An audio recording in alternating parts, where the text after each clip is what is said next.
influential cities in California all sit on the coast: San Diego, Los Angeles, and San Francisco. This is no coincidence. Granted statehood in 1850, California began its interaction with the rest of the nation by ocean. It did not border any other state.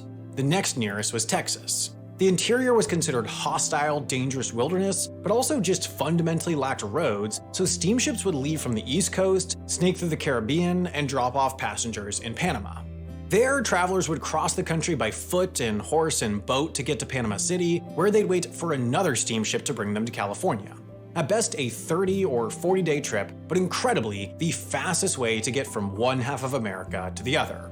This disconnect meant California initially operated more like a colony, especially considering that until telegraph lines spanned the country a decade later, this weeks-long trip was also the fastest way to get information from coast to coast. It wasn't until the Transcontinental Railroad was completed in 1869 that the state was truly, reliably connected to the rest of the country by land, giving California 2 foundational decades to define its identity in isolation. This legacy persists. The disconnect exhibits in small ways that stack up into a meaningful sum. For example, most of the rest of the country is linked by a network. Honestly, if you go live anywhere in the world, where'd you go live? Would you say Tokyo? Easy. Of oil pipelines, allowing for cheap and efficient transport of the resource. Also, not really though, because I don't speak Japanese and it's really fucking annoying. From well to refinery to pump. California is different. With those towering mountains and desolate deserts separating it from the east, the economics never worked out to extend a pipeline to the state. Therefore, California largely buys crude oil from foreign countries, imports it on enormous tanker ships, and refines it locally, which, in addition to the state's strict environmental regulations, explains the higher prices typically seen at their pumps. California even has a small degree of disconnect to the rest of the American road network. It's the only state that requires all travelers to pass through any sort of border formality. Is Tokyo really that much better than Amsterdam? Yes. Tokyo is Amsterdam with more character. Significantly more character in the way that I like it. I love Amsterdam. I think Amsterdam is beautiful. Better than Vienna? I love Vienna. Vienna, another beautiful city. One of the best, in my opinion. But yeah, Tokyo, yes. But 0% the weed legality? Bitch, I don't give a fuck. I don't smoke weed. When driving in. It's not immigration per se, rather an agricultural inspection to check for invasive species, but the point is not that these checks themselves significantly separate the state from the rest. More so, the fact that California is able to isolate and protect itself from pests prevalent in the rest of the country with any degree of success demonstrates just how naturally disconnected it is. The only state to have a similarly extensive agricultural inspection system is Hawaii, made up of literal islands. But the reason California can be so isolated is because it's really, absurdly, filthy rich. The state's center, if defined by wealth concentration, is here, Silicon Valley. It'd be easy to assume the area's riches are overstated, but the numbers offer a quick counterpoint. Santa Clara, San Mateo, and San Francisco, the 3 counties that encompass the core of Silicon Valley, have a collective GDP of 700. I love when people say, hell yeah, Bay Area represent. My friend, that is the reason why you can't live there. You know what I mean? Like those guys are taking most of the profits. And $25 billion. This is closest to that of Poland, the 21st largest nation in the world, home to 38 million people. Common Polish L. The uninitiated might assume that San Francisco and Silicon Valley are more or less one. Literally 3 counties worth of revenue, dude. That's crazy. Not even the whole state.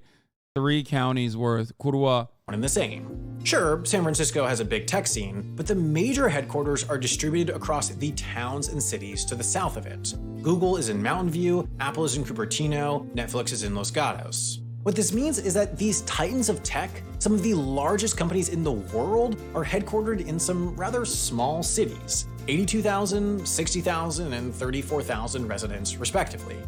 Therefore, they're regulated by tiny, hyper-competitive local governments. In fact, San Francisco, the city you know best, is not even the largest city in the San Francisco Bay Area. San Jose has 983,000 residents to San Francisco's 815,000 because the entire area is just subdivided into a huge number of smaller cities and towns, which is a bit of a trend. Los Angeles County, encompassing most but not even all of the metro area, is composed of 88 different cities plus unincorporated areas. Across both of the state's one major problem with California or even LA County is that it's just so big. Like, it is so insanely vast. And the 88 cities that they're referencing are like kind of far from each other.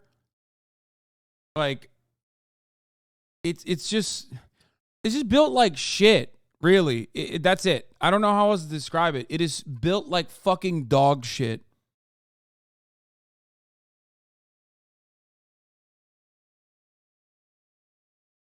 Does that make sense? Largest urbanized masses, what functions like one city operates as dozens, even hundreds, leaving few comprehensive, overarching bodies to align incentives. Zoomed in, considering the odd relationship and power dynamics of neighboring communities, or zoomed out, considering the state's historical and contemporary isolation, California. Texas is like that too. There are like 7 cities with over 100K people just in Dallas, Fort Worth. Yeah. You know what? That's not even wrong. They urban sprawled because they could, but no one ever stopped to ask if they should. Well, it's one of the issues with like modern developments. You know what I mean? Especially in a place like America. If you go back, I can't believe I'm saying this and people will probably fucking yell at me, but if you go back to city planning at a time and like during monarchies, they're literally better. The only reason why you have cities like London or you have cities in Europe is because the Romans built them. Okay? I'm not even kidding. Like a lot of the development built back then that people basically used the skeletons of and built on top of, were able to build we're able to basically build city planning in a way that certainly still reflected class positions, right? And that wasn't great, but it was still, it was a building that you could inevitably turn into housing for as many people as possible, as they did in places like in places like London, out of necessity. Whereas, in America, we fucking build shit because we can, and we build shit in a way that in a way that best suits the interests of like suburbanite white people, that puts them in proximity, like as further proximity as possible to black people. Really fucking ugly, gross, cookie cutter.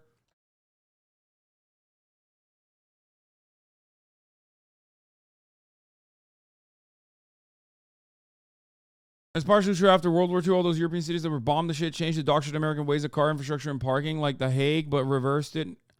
And now it's not a hellscape. We urban planned around cars early on, and now there are too many cars on the road. 100%.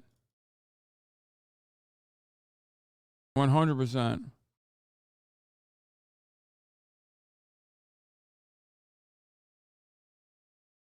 Oh. Small countries are forced to value their land different and densify. USA has plenty of land to sprawl and no government planning to prioritize good land use. Is as unique a state there is. Unique because European cities were built without cars. That's what I'm saying. They didn't design their shit around cars and instead built it around the fact that most people would be walking. America was founded so much later, and we took cars into consideration. I have a master's degree in planning. Yeah, no, that's what I'm saying. That's why I said there is. No, I agree with you 100%. You are 100% correct.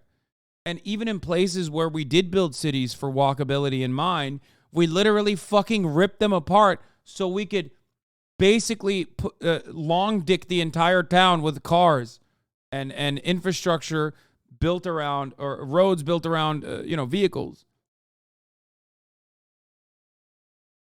I agree with you. You're absolutely correct. all the wards in Houston and then the highways separating the suburbs. Yeah.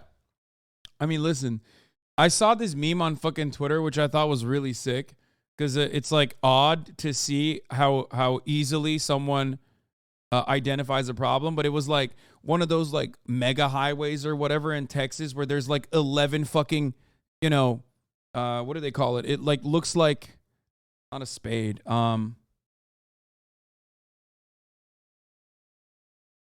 It was I think it was Texas. It was the Cat Freeway? I don't know. It's like a spaghetti freeway basically. And someone was saying it might have been fake actually. But no, it's not the one more lame bro meme. No. Someone was saying the black neighborhood that was definitely under this must have been fire. Okay? And it's such a perfect way to describe exactly the problem. I don't even know if the clover was like real or whatever, but wait, is this it? No, this isn't it. No. It was like a clover. Yes, that's the word. It so perfectly fucking describes in such few words exactly how and what purpose these kinds of interstate highways were created for.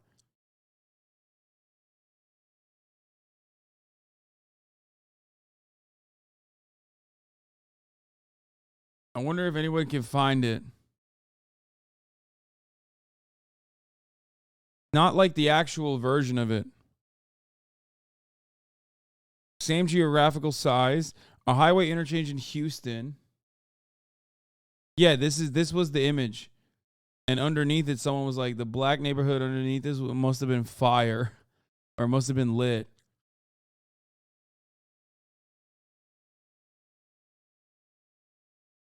God damn, dude. What is it? Is this fucking Florida, dude? Is this fake? Fake. Sometimes it feels like Florida literally feels like this. I'm not even kidding. If you've ever been in like Miami-Dade, and moved beyond Miami-Dade to like, Coral Gables, you literally have seen something that unironically looks like this. It feels like this. Obviously, it's not real. This is AI art, but it just feels like this. I swear to God.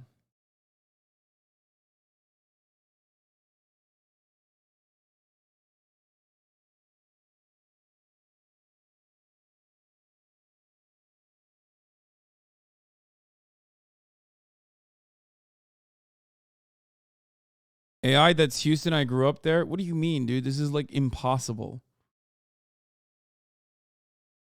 I mean, a lot of places in America feel like this. It's by design. It's just dog shit. I mean, look at this. This is real. This is real. This is a real highway interchange in Houston.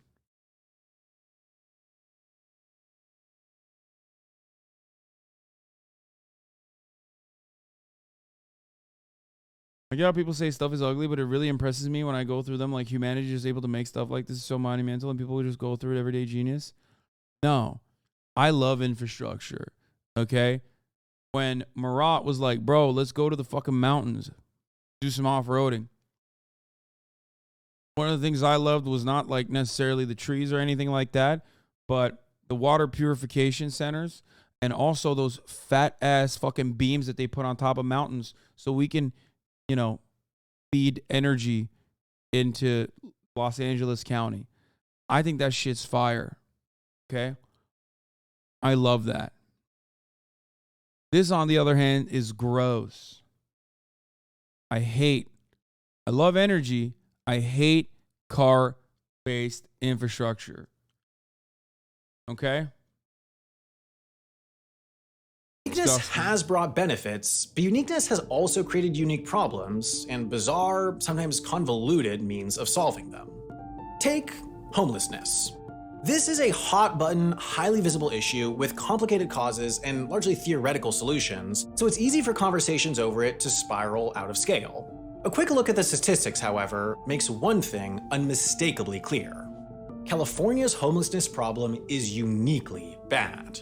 Of the 582,462 people experiencing homelessness nationwide in 2022, 171,521 were in California. That's nearly 30% of the nation's total, or for comparison, some 97,000 more than New York and some 150,000 more than Florida, the states with the second and third largest homeless populations. But California is the most populous state in the nation, so this should be considered at a per resident rate. And here too, California outpaces the rest with 44 people experiencing homelessness per 10,000. More troubling still, Look at all those fucking blue states, by the way. Just saying.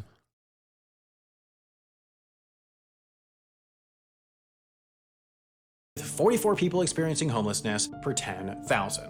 More troubling still, despite the highest total and the highest rate, the problem's only getting worse. Yeah, look, dude, why do you think Hawaii or New York has such high rates of homelessness? Please. I can't speak for Vermont. I can speak for Oregon. I can speak for Hawaii. I can speak for New York. I can speak for California. Okay? Well, one, because they don't fucking melt them or put them in buses. Well, California used to literally put them in fucking planes and I think send them to Hawaii back when it wasn't blue, back when it was red. But part of the reason is because, no, it's not welfare programs, man. It's because rent's too damn high. That's it. That's the whole point. The fuck do you mean? Hawaii. What do you think is going on in Hawaii? Why is there so many fucking homeless people in Hawaii?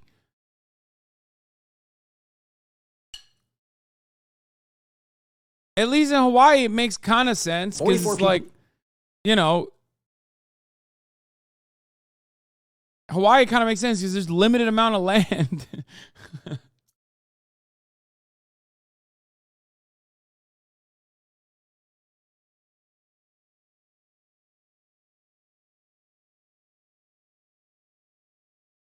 Texas buses ungodly amounts of homeless. Yeah, look at this. Median rent. Hawaii, D.C., California, Maryland, New Jersey. Part of the reason why New Jersey is so high, but it's not as bad with homelessness, I think, is because I assume there's like so much mass availability. New Jersey is fucking slammed. It's dense.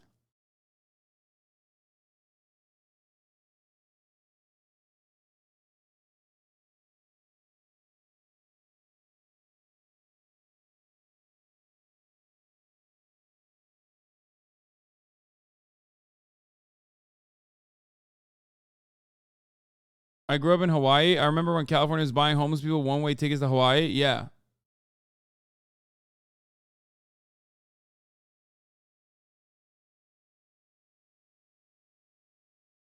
Hasan implying that mainly USA has infinite land. Bitch, in comparison to Hawaii, it does. What do you mean?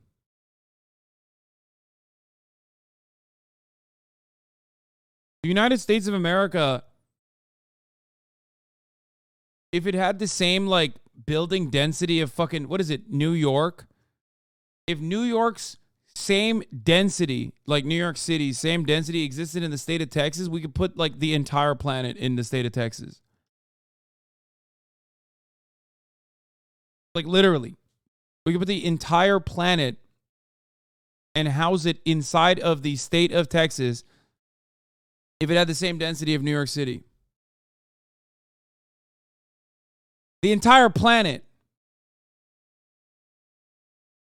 Okay?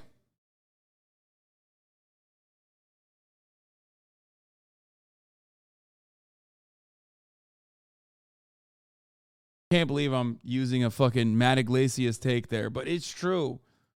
I'm just trying to help you understand how fucking insanely vast, how much land we have, how much land mass we have.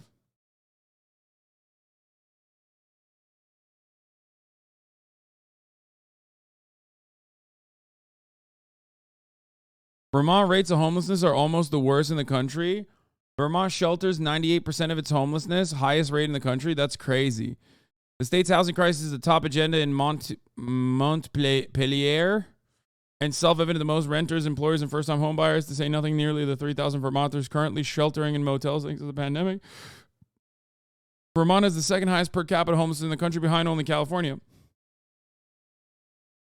Based on a nationwide tally, 43.1 out of every 10,000 Vermonters are unhoused.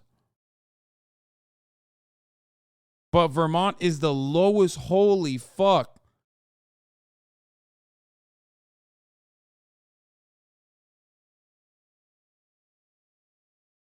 Jesus Christ. Well, this makes a lot of sense. This makes a lot of sense as to why you see homelessness way more in certain places and not in others, I guess. Holy shit, HasanAbi is right. Texas could fit 7 billion people with the population density of New York City. Bitch, I'm always right. Sometimes even when I'm using wrong people who are wrong all the time and the one right take that they have.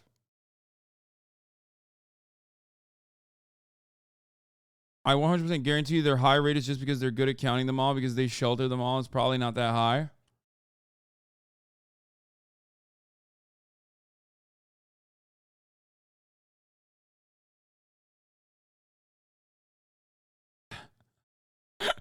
Bernie Sanders not trying to help the homeless. Sob emoji. This guy's a fake socialist. Marxist turning in his grave. We should make all the homeless take a mandatory Forex trading course to make them generate enough income to afford rent. It's not hard to afford rent. These people have a money-making problem. I have a PhD, so I know what I'm talking about. Okay, this is the funniest gray name I've ever encountered. Just nutted feels nice. Karl Marx Sussy Baka.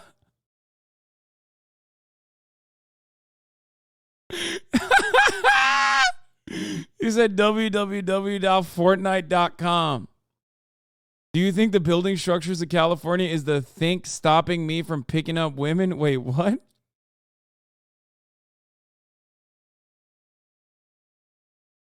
I wouldn't want poor people living near me. I think the current housing situation in California is kind of nice. Walking is for nerds. I like my nice big American car. This is okay. Now I know this motherfucker's not from California.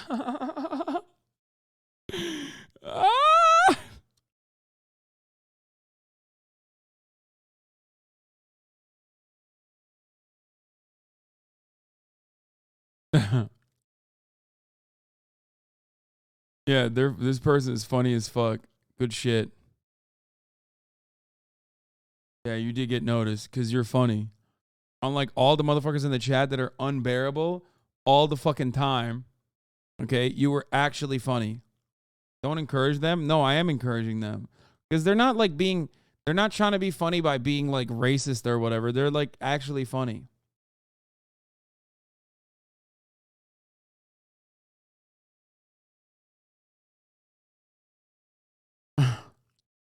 Karl Marx Sussy Baka. Okay. People experiencing homelessness per 10,000.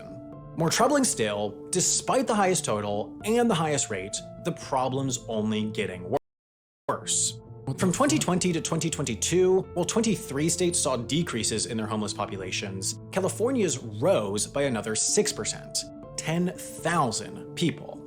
So it's a big, bad, and worsening problem, and while it's at the top of meeting agendas from small city halls all the way to Sacramento, it doesn't look like it'll be fixed anytime soon. While no state has figured out how to solve homelessness, it is generally understood that providing stable shelters and housing programs is associated with lowering numbers. It tracks then that California has comparatively little in the way of shelter beds, as the state has instead opted to prioritize permanent housing projects, which have proved expensive and incredibly slow to build. That's insane. Oh, come on, dude. Like, no, it's because they're stopping this dead in its fucking tracks. What? Yeah. In California, the real problem with homelessness is that we don't have shelters, and instead we want to give homeless people homes. That's what we want to do. Meanwhile, I like Wendover Productions, but I think this is a massive miss. Here's why. On top of everything else, well, one, a lot of these housing projects, or a lot of the money that people put put aside for potentially building new housing, specifically for low income housing. There is, fuck, what was I going to say? Aside from all the money that they cast aside for housing development that they never actually end up using, real estate developers and homeowners are incredibly powerful in this fucking neoliberal shithole. Okay. And on top of that, fuck it, I'm forgetting everything I was going to say. Jesus Christ, my brain is shutting off. I don't know what's wrong with me. Built. This has left more and more out in the relative cold. In 2022, 2/3 of California's homeless were considered unsheltered, living out of tents, cars, campers, or on the streets, far from shelters and services that could potentially turn things around. Now, the state government has watched this problem grow and spread and tried to think of solutions while throwing millions upon millions of dollars at it. Yet, the state has the largest, most visible homeless problem in the nation and has little in the way of solutions or even stopgaps in place to alleviate the issue. Much of this is the function of a simple reality that the state government has suppressed. Fuck, before I forget. Oh, Jesus Christ. Duh. California has vacant homes. There are so many vacant plots and vacant homes. Just go on fucking Zillow and literally look at how many $3 million plus fucking empty lots currently exist. It's insane. Okay? There are so many fucking vacant homes in this goddamn, so many vacant apartments in this goddamn fucking state. It's mind-boggling to me. And before every stupid fucking nerd says like, oh my God, what? What do you mean? You mean to tell me that real estate developers want to fucking develop housing and like keep it empty? That's so dumb. They're just seeking profits. Why wouldn't they want to fill those fucking homes? They can't. They can't. Okay? They can't at the price points that they're currently trying to, at the price points that they're currently trying to fucking sell them off at or rent them out at. Okay? So ultimately, given the way that our tax structure works, go buy another $3 million mansion before the homeless this time. Okay, shut up. Listen to me. Listen. The way that our tax structure works in the United States of America, it actually benefits real estate developers to keep some of these homes fucking empty as depreciating assets so they can use it as a tax write-off. That's it. That's the whole point. It completely, every fucking YIMBY, which, some people will call me one too because I am in favor of more development, but every fucking person that, and I've seen those tweets where people are like, you mean to tell me that real estate developers don't want to fucking fill their empty homes? Like, that's so stupid. They want to make profits. No, brother. They can use it as a fucking depreciating asset, write off their losses, and literally end up making more money as the value of the fucking property or even the lot itself appreciates. Instead of renting out all of their units, or instead of making sure that all the assets that they own are worked in some way, it's rented out, or people are able to fucking live inside of them. They could just sit there and be like, well, this is a depreciating asset. This is, this is a loss for me. As they wait, as the value of the home rises until they can sell it, as the value of the apartments rises and they can sell it. Property values always go up. And during that process, the government has made it so easy for them to sit there and eat the cost because they can basically turn that loss into a tax benefit. There's no other avenue where you can do this. There's no other avenue where you can do this in, you can't do that in your regular W-2 job. You know what I mean? Put a fucking vacancy tax on that shit that is more costly than the tax benefits that you might actually get from it. And let's see how empty those houses stay. Okay?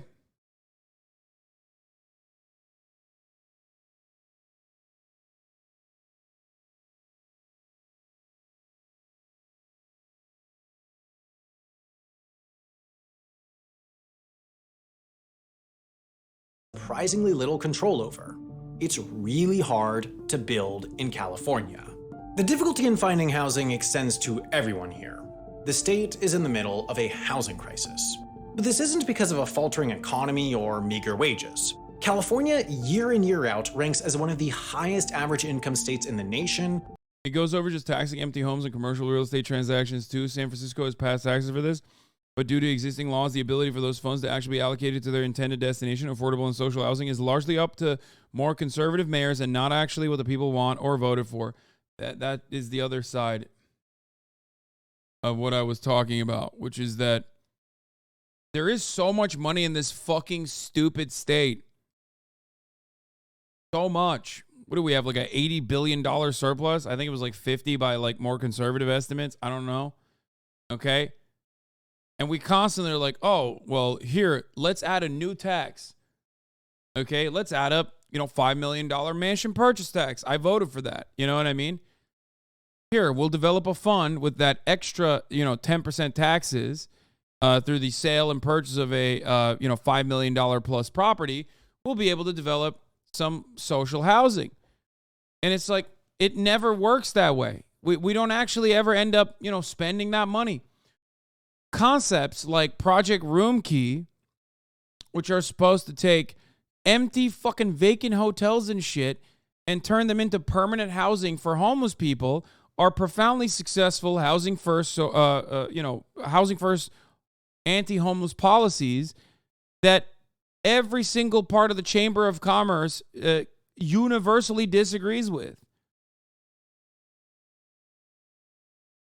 And yet, in one analysis of 2019 numbers, once adjusted for cost of living, it plummets to 48th. Rather than unemployment or low-paying... I want to run this back, sorry. The state has surprisingly little control over. It's really hard to build in California. The difficulty in finding housing extends to everyone here. The state is in the middle of a housing crisis. But this isn't because of a faltering economy or meager wages. California, year in, year out, ranks as one of the highest average income states in the nation, and yet, in one analysis of 2019 numbers, once adjusted for cost of living, it plummets to 48th. Rather than unemployment or low-paying jobs, it's the sky-high cost of living that puts so many so perilously close to losing a home. All it could take is one medical emergency. Bizarrely, the explanation could be that the state's economy is too strong for its own good. Take this simple metric, the jobs-housing ratio, which considers how many jobs are created in relation to how many units of housing are added to a given area. For local employment to remain healthy without adding to congestion, traffic, or displacing longtime residents, the US EPA considers a ratio ranging from 0.75 to 1.5 as healthy for an urban area. In the last decade, popular cities clearly on the rise have begun to push the upper reaches of this range. Phoenix's metro area sits at 1.34, Seattle's 1.43, Austin's 1.47, and Denver's 1.73, but California has blown the roof off this range. The LA Long Beach Anaheim Metro topped 2, Riverside San Bernardino Ontario has reached 2.72, and the San Jose Sunnyvale Santa Clara ratio of new jobs per unit of housing hit a truly staggering 3.19. Of course, an unrelenting economy only accounts for the numerator here, the jobs. The denominator is just as responsible for the state's housing crisis, but this is the outcome of a concept a bit more nebulous: the California dream. Of all the floating, intangible assumptions as to what life in California is supposed to look like, the long sunny days and pleasant temperatures, along with a plethora of good jobs, beaches, and open space, it's the single-family home. Solving the conflict between decommodifying homes and still financially incentivizing building new developments for low-income households, a bitch not gonna lie. Is it? Because literally what you're talking about, this part doesn't need to really exist all that much if it's handled by the state. Because this part, building new developments for low-income households, would quite literally work to do this, decommodifying homes. You're just basically not looking at it from the perspective outside of capitalism. That's it. Housing should not be seen as a commodity. It should be seen as a need, because it is a need. Without a house, without shelter, you fucking die.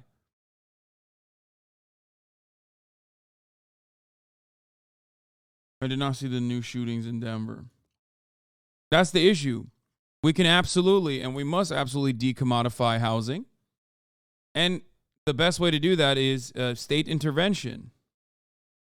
And places where there are less glaringly obvious issues, like homelessness, as it is in California, where it's like unimaginably bad, they have done that.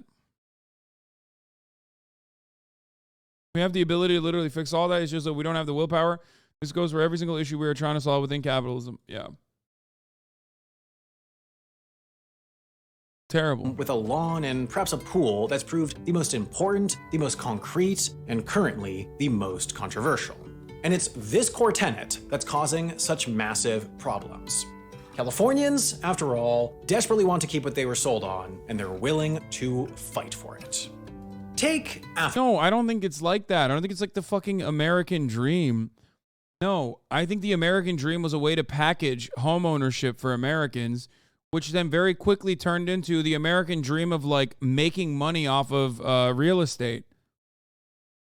Like every single tax incentive or every single benefit given to fucking home buyers has been bastardized by people that maintain and purchase housing not as for personal need, as shelter, but for profit-seeking measures, for renting and developing specifically so they can make more money off of it.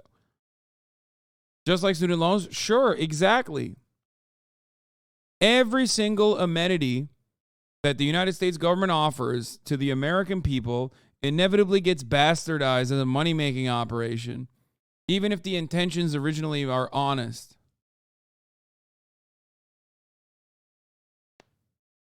It's so stupid. AB 309, the Social Housing Act is in committee. Alex Lee is looking for votes, but the Chamber of Commerce is a bitch. New York had a great idea to get rid of the homelessness. Accept pain, no pain, top of the... Bro, this literally doesn't make sense even. Like, at least make it make sense, chatter. God damn it. I had such a good segue coming for this top of the hour ad break too. You fucked me. You fucked me. You fucking rolled me. You fucked me. It's messed up. What you did is messed up.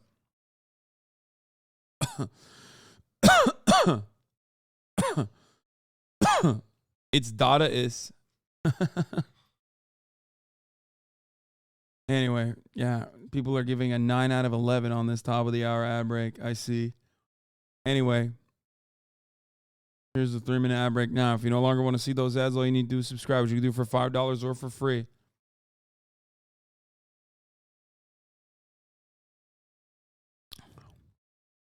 Or you can get gifted a sub. Here's the 3-minute ad break. You know, Reagan started the loan tuition system also because there was a hotbed of communist and anti-war activity propping up on college campuses in California.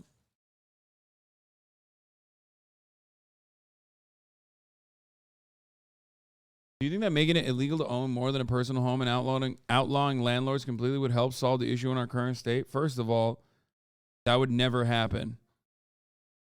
So it is such an unimaginable thing that, yeah, like I said, I can't even imagine a world that would happen. No shot.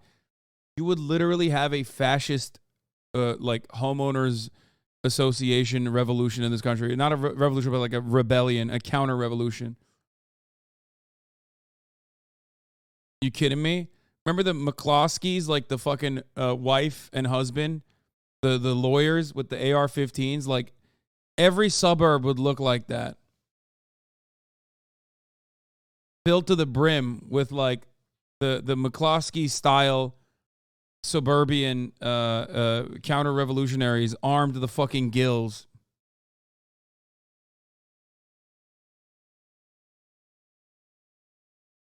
Every convo about Cali is always the bottom half. No one cares about the top half. What do you mean? I mean, you mean like everything from the top half all the way up until the 1% is what you're talking about, I suspect. And in that regard, you're right. Oh, you mean just like the fucking Southern California and not the top of California, like Northern California. If you're saying that, then that's stupid because we are literally talking about NorCal when we talk about housing and homelessness. Atherton, a small Silicon Valley town just minutes away from Stanford. In 2022, this video literally heavily focuses on NorCal. To keep up with state mandates on housing requirements, the city council began the process of rezoning one single-family lot to build an apartment building. The project was quickly axed. It wasn't a lack of money. Wait, what happened? Away from Stanford.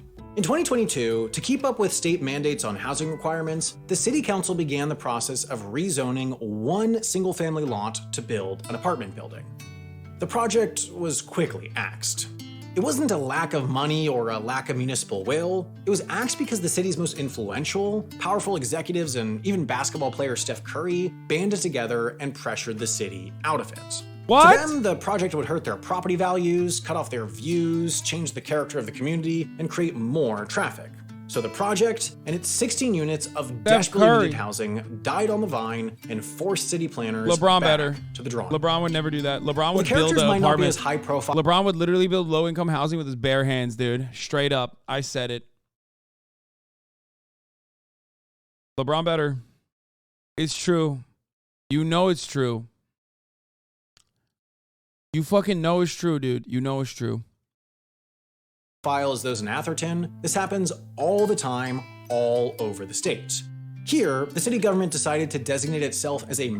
I didn't hear any lies in that statement. What, like about apartment complexes like lowering the character of the community? It's fucking bullshit.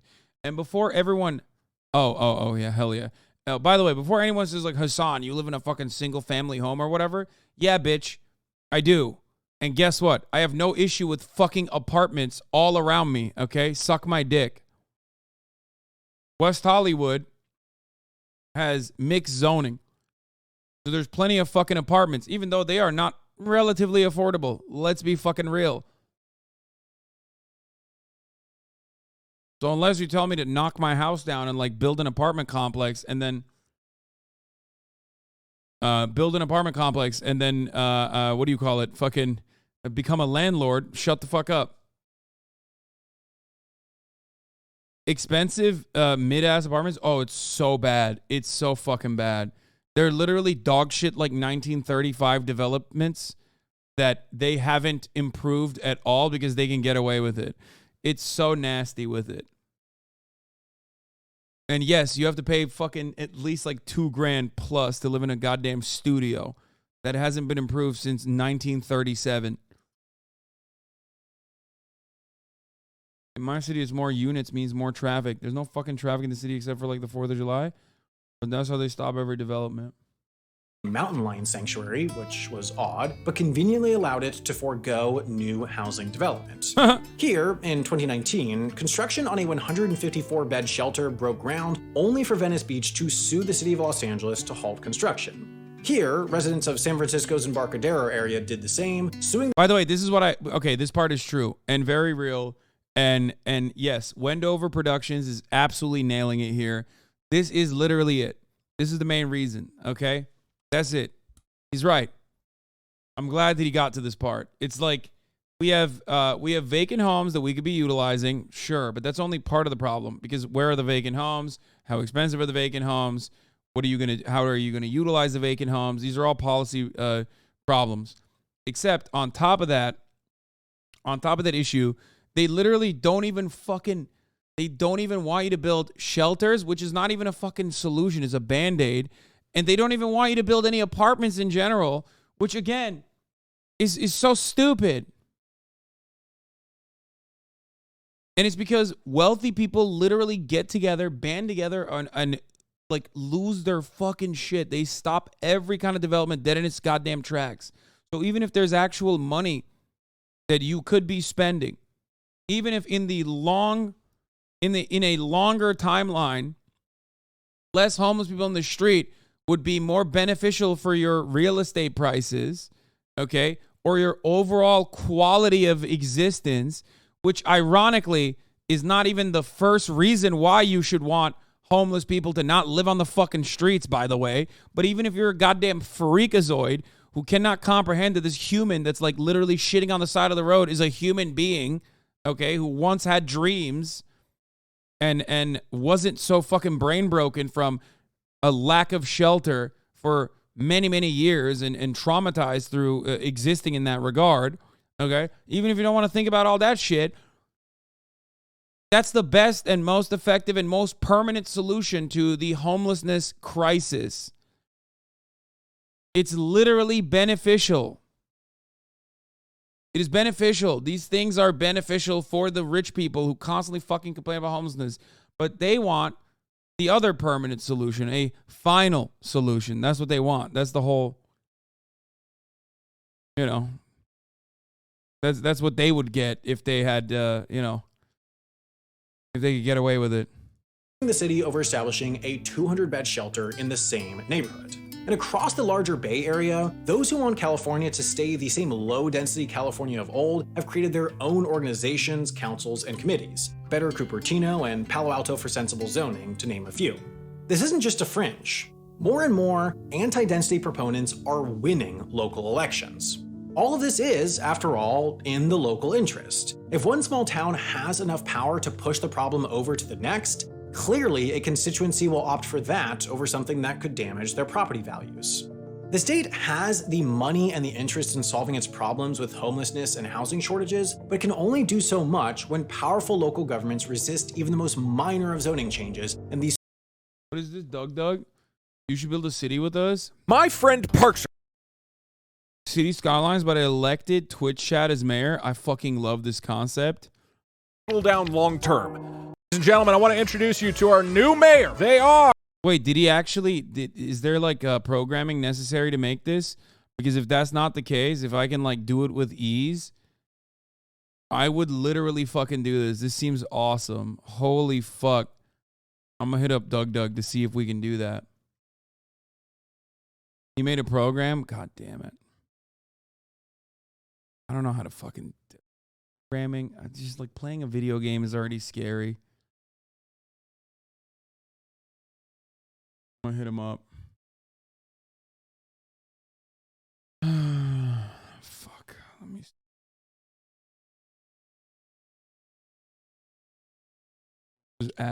Is it Doug?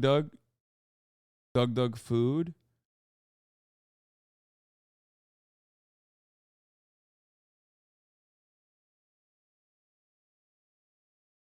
Is that his username on Twitter? Is it?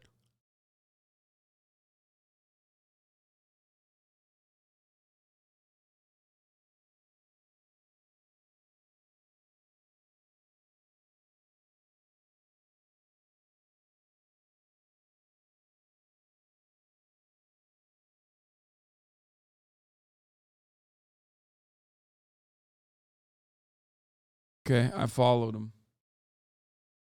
Now we wait. I like this concept a lot. I would love to work with him on it. Smallest of housing projects. So, unexceptional problems have grown to exceptional size, and as the unexceptional solution of simply building more housing gets Bro, collecting all of Ludwig's friends like loot? Wait, what? How? Is Doug friends with Ludwig? I feel like Ludwig just like steals from him. rejected, the state Fucking parasocial weirdo. legislature turns to the spectacular, launching projects to systematically convert motels into housing units, backing anti-NIMBY laws, and filing lawsuits against its own cities. And all of this absurd mess is confined to the issue of housing. There are, of course, fires. There's also too much water in some places and too little in others. There's spats about who deserves Colorado River water at the state level and at the local level. There's traffic, there's aging infrastructure, there's companies leaving the state and middle-class workers following them. There's a lot of bickering. This part is a lie. I'm sorry. That's not true. No, that's crazy. I don't agree with that.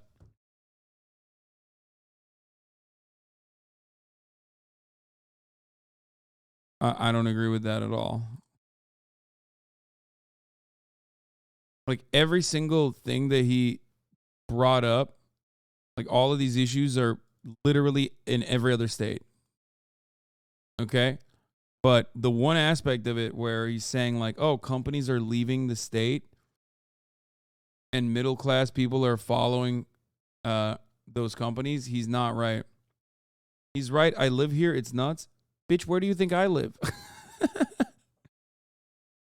So it's a lie, or you don't agree? No, it's just not true. This is a falsehood. The majority of people that are leaving California are not middle class people, but like at the lowest rung, upper middle class people. It's rich people that are leaving California. A lot of rich people that leave California leave because they want to go to a tax haven, or if the middle class are actually leaving, they're leaving as a consequence of not having. It's not even a lack of like job opportunities or anything. They're leaving because they don't have places to live. They're priced out, and they have nowhere to go. Meanwhile, there's still a shitload of people moving into California while that's happening. And middle-class workers following them. There's a lot of bickering and a lot to bicker about. Clearly, problems have accumulated in California to an untenable level, and systematically, they aren't getting solved. Something seems fundamentally wrong with the state, so maybe it needs a fundamental solution.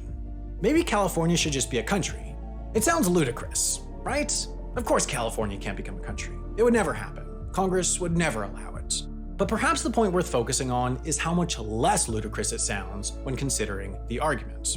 After all, California wouldn't be out of place as a country. It would rank 59th in physical size between Iraq and Paraguay, 38th in population between Canada and Poland, and 5th in GDP between Germany and India, so it would actually be above average on all major metrics. Just understand that real quick. California ranks 5th in GDP. So math ain't mathin', dude. It's like the same as the egg prices we were talking about. 700% profit, increase in profit. Prices are increasing. Wages are the same. Their initial investment is the same. What's going on there?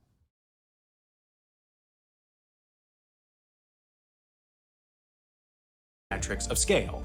One of the common refrains against secession movements is that breakaway regions could not survive economically on their own. For example, according to the UK government, for every dollar Scotland pays in taxes, it receives about $1.32 back.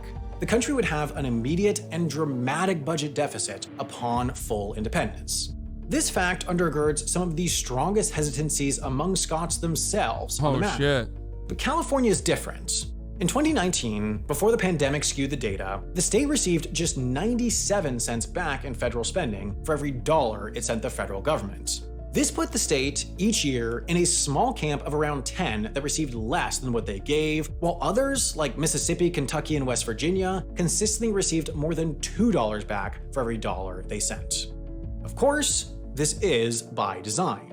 The US's progressive tax system is supposed to take disproportionately from the wealthy and give disproportionately to the less wealthy, but from California's perspective, many wonder why they're sending all their dollars to unappreciative states thousands of miles away. And adding to that, California doesn't even get as much of a say in how those dollars get spent. Given the unequal distribution of electoral votes in presidential elections, every individual in Wyoming has the voting power of about 3.7 Californians, while the Senate system of 2 senators per state, regardless of population, further compounds this weak representation. Again, the system was purposely designed hundreds of years ago to amplify the voices of smaller states, but from California's perspective, they get the short end of that stick. Feeling underrepresented by Washington, California has long legislated less like a state and more like a nation, passing sweeping, powerful laws when it feels like the federal government can't or won't. For example, it's long had a ban on assault rifles, similar to the one that the Biden administration is attempting to pass. It's announced a ban on gas-powered vehicles by 2035, similar to other bans passed by countries. It's established its own immigration law, largely focused on educating detainees on their rights prior to handing them over to what the state might characterize as abusive federal authorities. It's even formed relationships with countries, having signed a joint environmental accord with New Zealand at COP26. In many ways, fixing perceived federal shortcomings has become a central focus of Californian politics, but unsurprisingly, this dynamic has spurred tensions with DC. One good thing that California is doing, and I haven't done too much reading into this, but I believe we are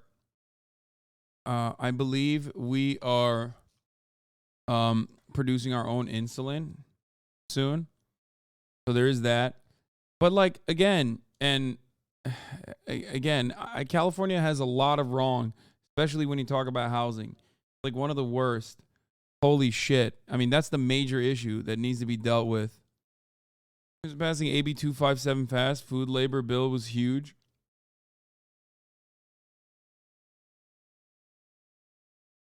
I think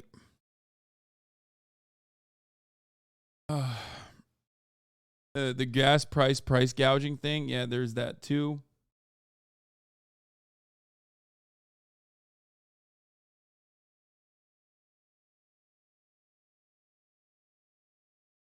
I don't know. I think, what the fuck?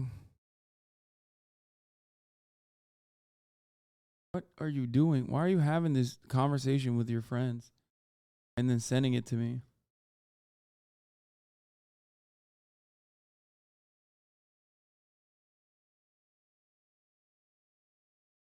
Ultimately, the most important, the biggest issue in California is housing. And it's not doing anything to fucking fix it. And the main reason for why is because the people that stand to benefit the most from housing are the ones who, from the current state of housing, are the ones who have an outsized influence and power as it pertains to elections. It's rich people.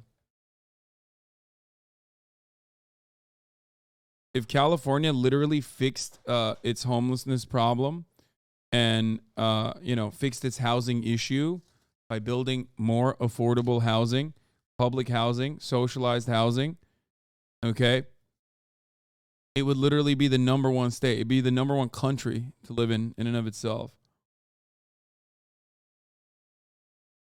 But of course, it's also one of the hardest issues to tackle.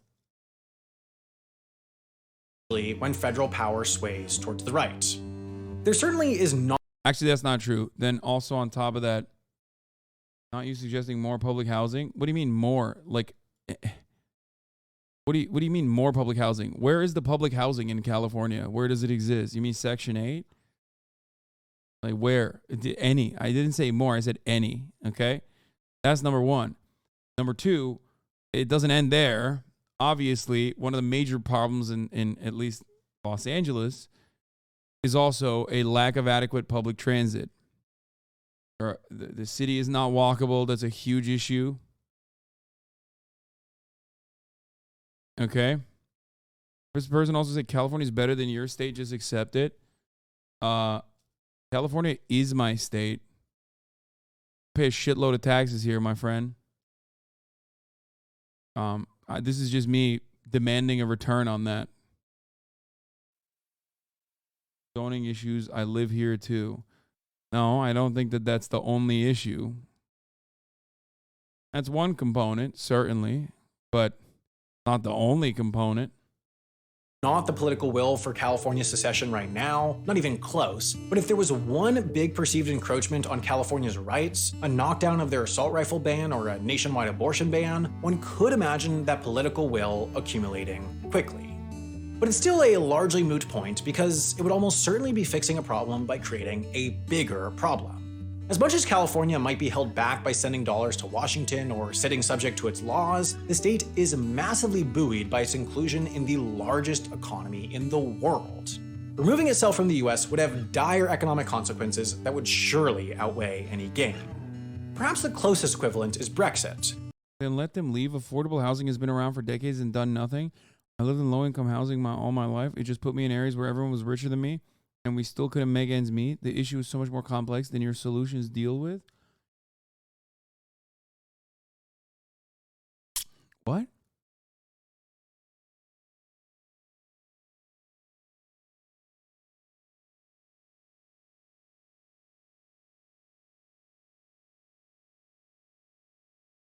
I don't even know what the fuck you're saying. Like, I actually don't understand.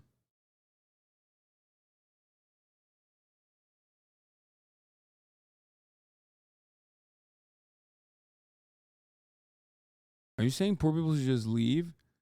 It's not simple. It's so hard to deal with. You're oversimplifying. I'm oversimplifying. You literally said poor people should just leave California. And then told me about how you and your family benefited from low-income housing. You know what would have been worse than low-income housing? Your mom and dad being homeless, weirdo. What the fuck are you saying? What? Yes, I'm saying things will stabilize over time. What the fuck?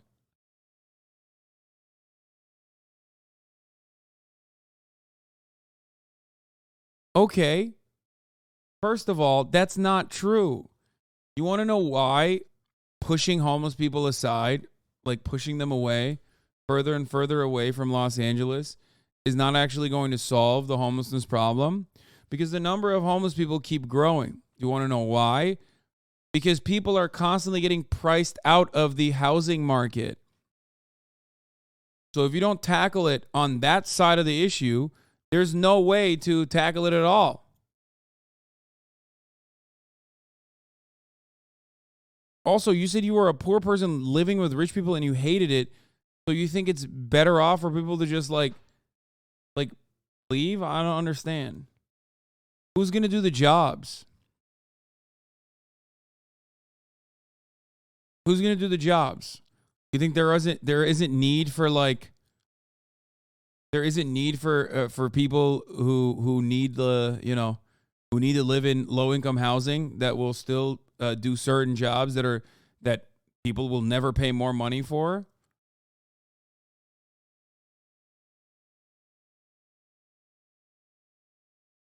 They should.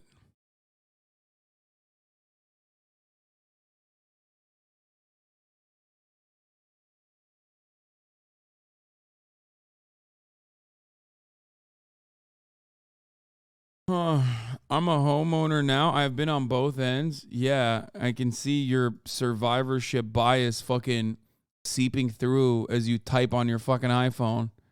Much of the political will came from a belief that the European Union was taking the country's money and encroaching on its sovereignty, but now That's the funniest, dude, that literally, it's giving, what's his name? Starbucks CEO Sweaty. It's like, I lived on welfare, okay? I made it. So I think we don't need welfare no more. It's literally Howard Schultz ass shit. I lived and survived on social housing, or not even social housing, but like low income housing, which is why we should abolish it and push people away. Like, how do you not even see what you are fucking advocating for from your own personal experience?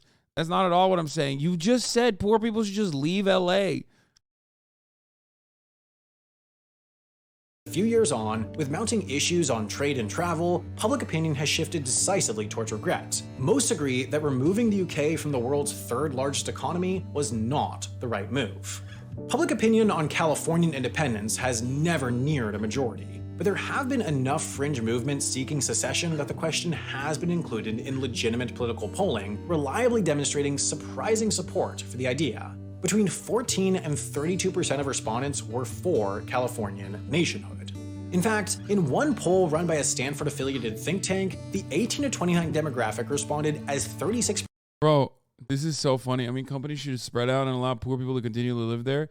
Yeah, except let's say we don't fucking, let's say we don't improve the working conditions of like teachers, nurses, sanitation workers, delivery drivers. And let's say we don't do that because it doesn't seem like we're going to do that. And also on top of that, we have the same attitude that you just suggested, where if you're poor, you just fuck off and you go live somewhere else. Okay? I'm not even going to get into like the inhumanity of what you're suggesting. That like you deserve to leave if you don't have the if you can't pay for it. Okay? So what happens? Like you built the corporations elsewhere, let's say, which they do already. It's called low-cost sites. They take advantage of many tax benefits. That's why they build places in states like Oklahoma. Okay, companies leave. So what's going to happen? Who do you think there is no need for these services any longer? Like, I don't understand. Who's doing sanitation? Who's teaching your children? You know? Who's doing janitor duties at the hospital? This is before we even comprehend how expensive it is to fucking move with no help from the government at all.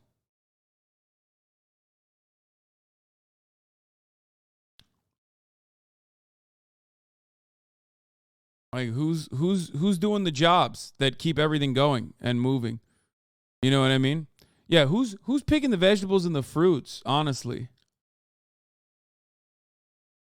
Yeah, we should get the fucking Hollywood film executive to do it, actually. It'll work. Like, even it's funny because like it is unimaginably cruel to tell poor people just fucking move. You know what I mean? Just like uproot your life. We're never going to give you enough money to do that. Okay?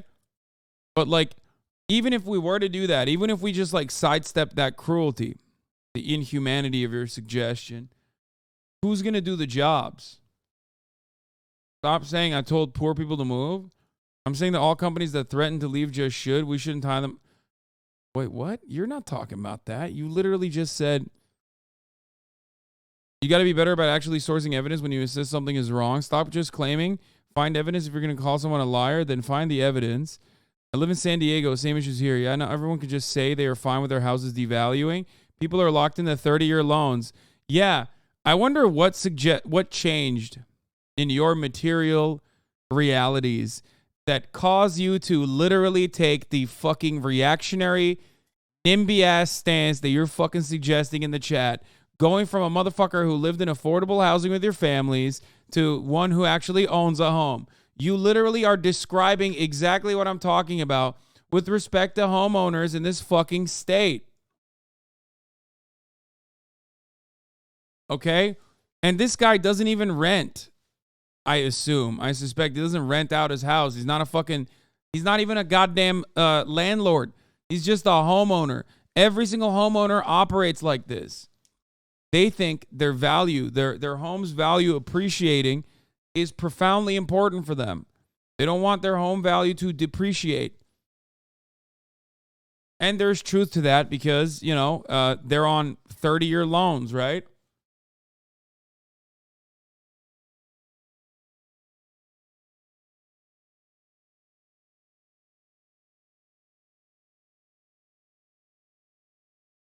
Oh.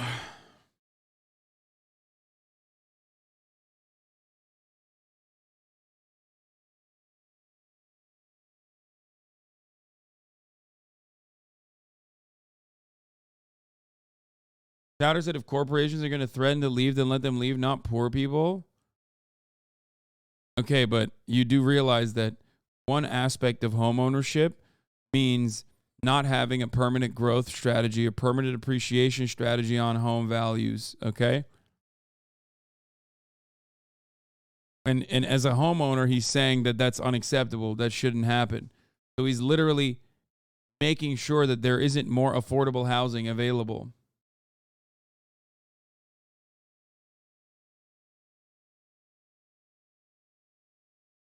Note by the way that 55% of Californians own the home they live in. Makes it hard to make policy when a majority freaks out about home prices, which is why we never should have treated it as an investment in the first place.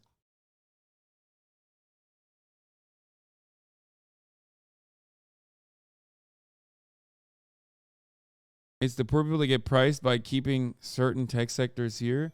Stop trying to make a ton of assumptions about me.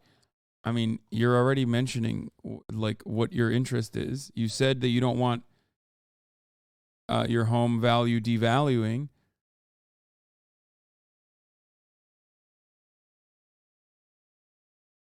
I have told you what needs to happen. And you think that we're fundamentally at odds here. We need to decommodify housing. It has to happen. I'm moving in 2 weeks and coming a renter. I don't care. What? It's not that I don't think it needs changing. It needs massive changes, but they're so complex. What are you saying? I know that they're complex.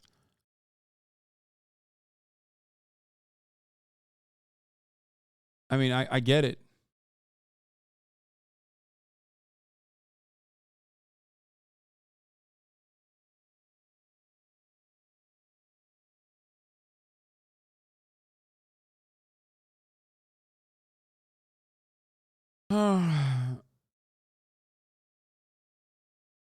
You simply them to be just build more houses? No, I didn't say that. I said low income housing is what needs to be built.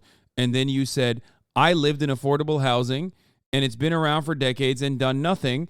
I lived in low income housing my whole life. It just put me in areas where everyone was richer than me and we still couldn't make ends meet. The issue is so much more complex than your solutions. Yes. And when I said, what, you want fucking poor people to just leave? You said, yes, I'm saying things will stabilize over time. And then when you realize that you're like, you know, coming across like a fucking vulture, okay? Then you turned around and said, okay, maybe I wasn't meaning that. I meant the companies should leave, okay? And you said stop saying I told poor people to move.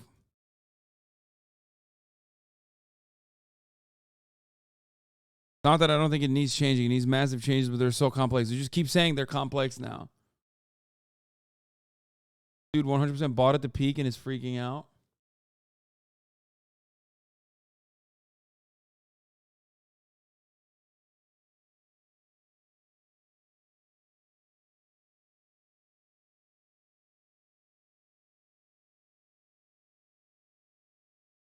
Do corporations bring cheaper housing areas? Or am I mistaken on what you're saying? I'm confused. No, corporations will often implement low-cost sites. Like they'll go to places like Oklahoma where they get money from the government, money from the state government to build what is known as low-cost sites. And places like that, they can actually engage in profit-seeking measures like all of the other people that work in that site. They can pay way less wages because the cost of living is much cheaper. They do that in Oklahoma, for example. Oklahoma is a good example of this. There are a lot of places in middle America where this already exists. It's just that they still can't maintain people staying there.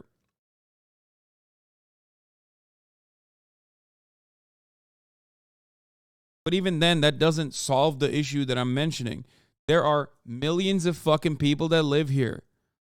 And they're living there are millions of people that live here. We can't tell them to fuck off and leave, okay? So what do we do? % for and just 40% against, almost even, demonstrating that, while majority opinion is not nearly in support of the extreme, unprecedented measure of modern state secession, the perceived disconnect with Washington has pushed the idea up to surprising levels of legitimacy. We all know pragmatically that secession will never happen in anything close to this reality, but partition could. The underlying idea is the same, that California is big, underrepresented, overtaxed. The solution is just less extreme. Split it into smaller states. This has been proposed legitimately over 200 times, and the most recent concerted push was led by billionaire investor Tim Draper in 2018. He proposed splitting the state into 3 parts called Northern California, Southern California, and California, attempting to balance population, wealth, and politics somewhat evenly across the 3. The central argument was that the state government was out of touch with local governments given the huge difference in size between the two, and that the federal government was out of touch with the state government given the diluted representation. So the solution— Yeah, the amount of fucking Republican districts that would come out of that is unimaginable, dude. They would fucking gerrymander the shit out of that so aggressively, and it would not be in a way that is beneficial at all to the Democratic Party. Holy fuck. Oh my God. More blue states? Hell no. I don't even think that it would end up becoming— I mean, it'd be 2 more blue states and 1 like massive red state. Actually, it's funny. They tried to gerrymander it, but if you look at the votes, it would have been all 6 Dem senators. I don't know. I think we forget how fucking red California land can be.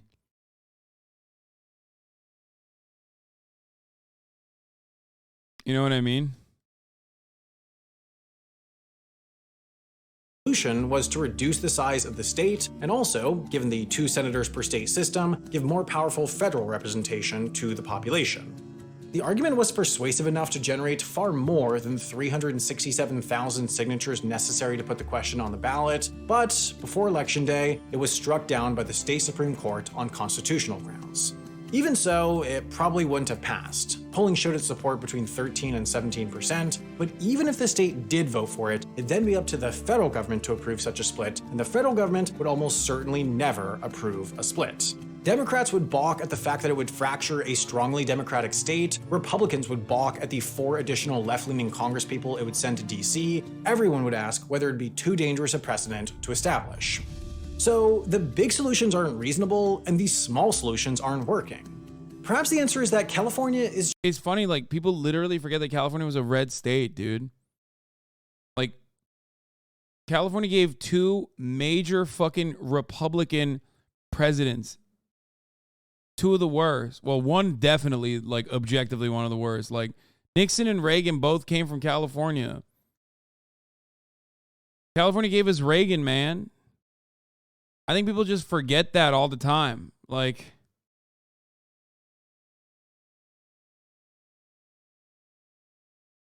crazy. California has been liberal for shorter than it has been Republican. It's just too unique, because it definitely is unique. There is no state, region, or other national subdivision with a larger economy on Earth, and going— Dude, that's awesome. There's a whole zone in SD now where they can build 100-unit apartment buildings. We need to provide parking lots. What model for building generational wealth to suggest in place of decommodifying housing? What model for building generational wealth to suggest in place of decommodifying housing? You dodging my questions because it's uninteresting, my man? What the fuck? You dodging my questions because uninteresting, or you ain't got ideas, my man? What if I were to say I don't have an idea of building intergenerational wealth in place of like home ownership?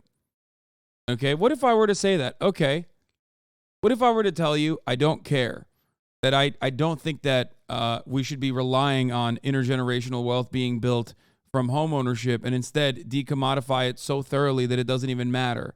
That like a gigantic aspect of existence that makes it a necessity to build intergenerational wealth is the home ownership itself and how expensive it is.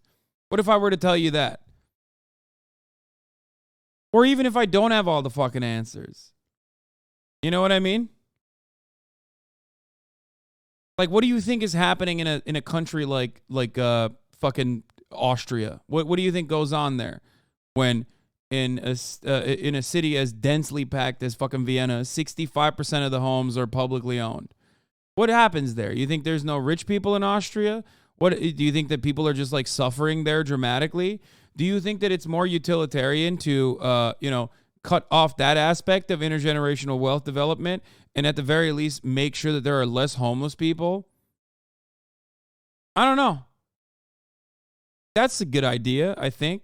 Also, dodging your fucking questions, dumbass. as my mod already told you before timing you out, there's fucking 26,000 people in here. Why do you think I can like have a one-on-one conversation with you, even though I'm doing it now?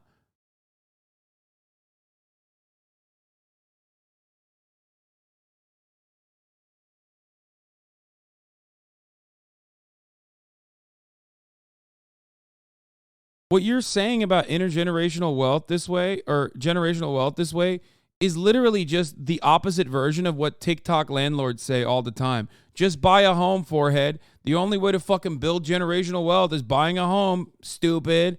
Like, okay, how do you do that? How does, out of the 26,185 people in this fucking chat right now, with some notable exceptions like Corey Lulu, who was chirping about home ownership earlier, how the fuck do the overwhelming majority of people in here do that without already having existing generational wealth? How are they going to do that? How would you do that without having generational wealth to begin with?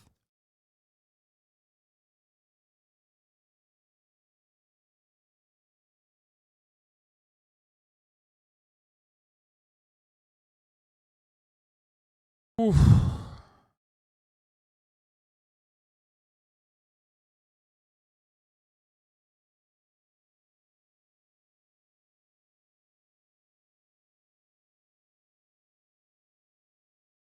Going down the list, there aren't really even near equivalents. Texas is number 2, but it's run by small government conservatives, meaning state intervention on problems is limited. New York is number 3, but nearly all of its GDP is concentrated in one massive metro area, meaning its structure is far simpler. You then have England, but it acts as a nation within a nation, then Guangdong and Jiangsu, but China isn't a democratic state, then Florida, but it has a Texas-style small government bent, then Shandong and Xishan, also China, then Illinois, mostly one city, then Henan, also China, then finally Pennsylvania. Wait, With what? its comparatively conservative, smaller government politics, it's not a great equivalent to California, but it's the closest so far considering its wealth is somewhat geographically distributed and its government is more open to intervention than in Florida or Texas. Wait, why did he just fucking shit on government intervention by saying China is not comparable because it's not democratic? It's like, maybe it's the solution. I mean, look, I can't speak on Chinese real estate that much. Okay. But no, like government intervention is literally the solution to this problem. The only solution. It's not a great equivalent to California, but it's the closest so far considering its wealth is somewhat geographically distributed and its government is more open to intervention than in Florida or Texas. So that's to say, California is not only unique to the rest of the US. Bro, you said lol, like those Chinese ghost cities, lol. Brother, okay, Chinese ghost cities, right? Fine, got it. Do you want 90% or at least like 75% home ownership? Or 90% home ownership? Or do you not want that?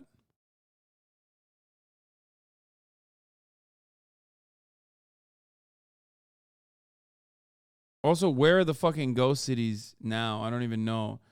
Do they still exist? If you want to fucking see a ghost city, go look at Detroit, okay?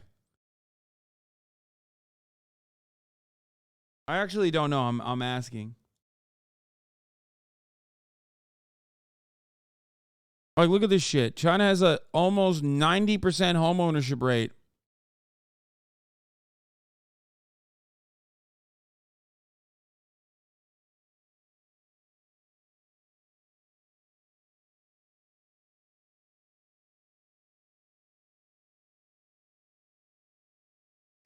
China's largest ghost city booms again thanks to education fever.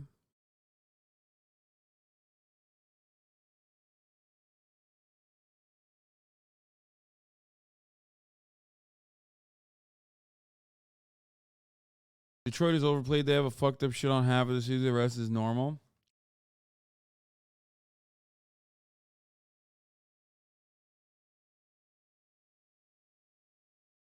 I will not accept Detroit slander. Okay, Gary, Indiana.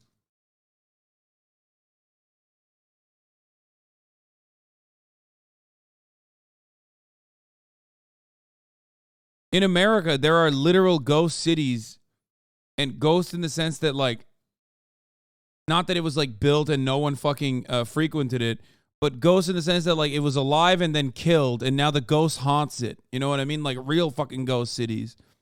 Go to any Rust Belt town and you'll see the fucking ghosts, okay? Like actually. Meanwhile, you're talking about fucking China's ghost cities, dude.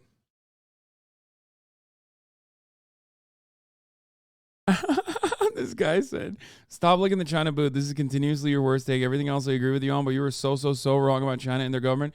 Please look up their democracy index.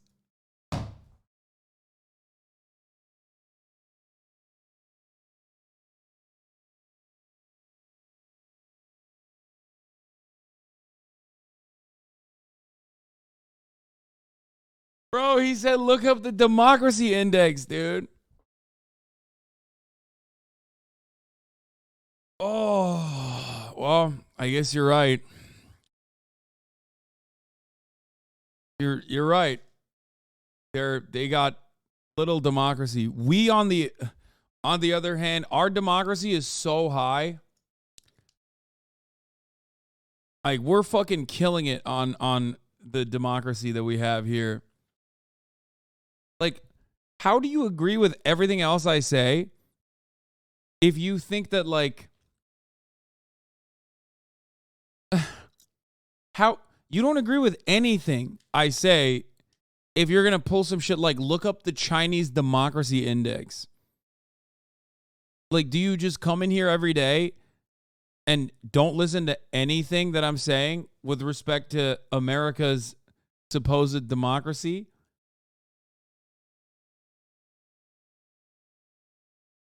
Your worst take has always been China's a democracy. Wait, I've never even said that.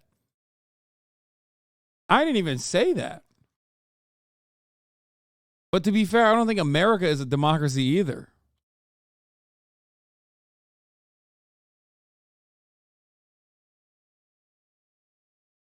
What is the democracy matrix ranking?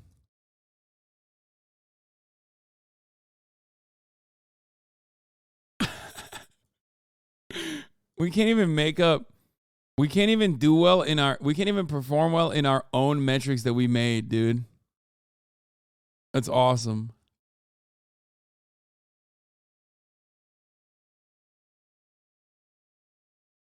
It's below Israel, which is also fucking hilarious.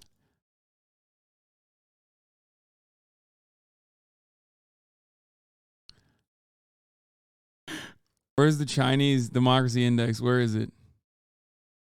Where's China? Wait, where the fuck is China? Did I skip it? What's going on?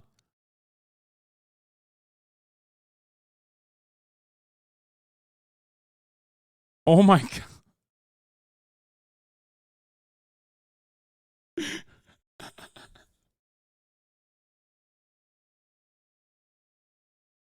Bro.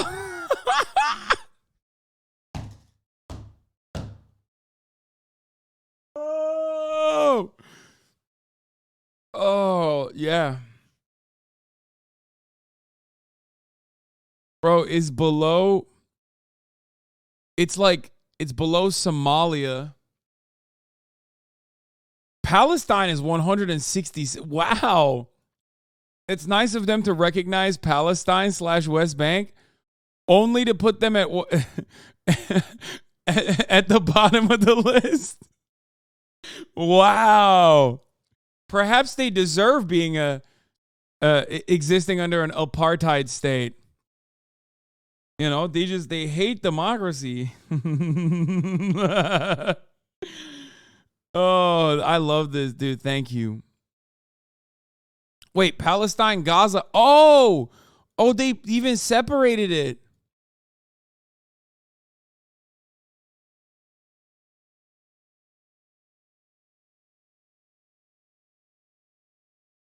Guys,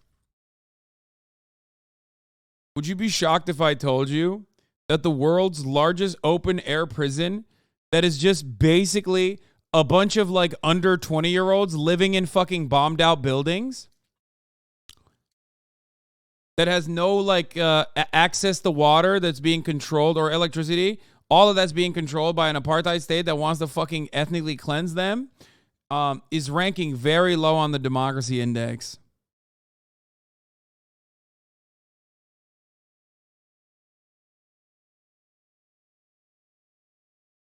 This is... Someone should do something about this. Where's Israel on the list? Above the United States of America, as a matter of fact. There's so much on this list that's hilarious. Israel is at number 35. I want to know, wait, what are the fucking metrics of this? How do they do this?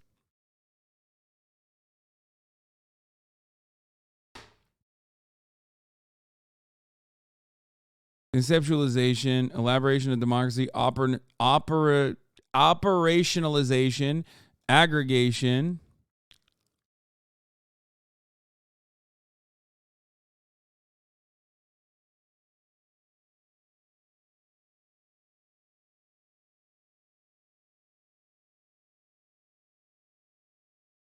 USA is a deficient democracy, by the way. I mean, that part is true. It's not even bad. Like, that part does make sense. It makes it additionally funny. It does make it additionally funny, though. Like, even before I saw the Palestine mention, which is hilarious, other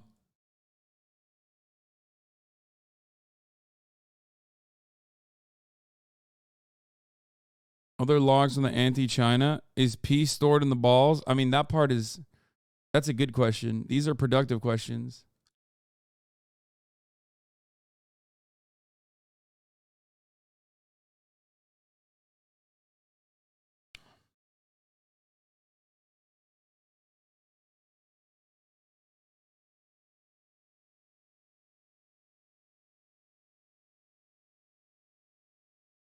America is a flawed democracy in here. Yeah, I've seen it. I've seen it and I believe it.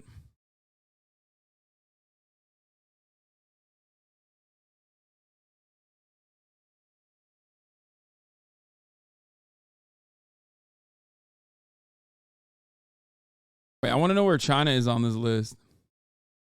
Is it still in the bottom?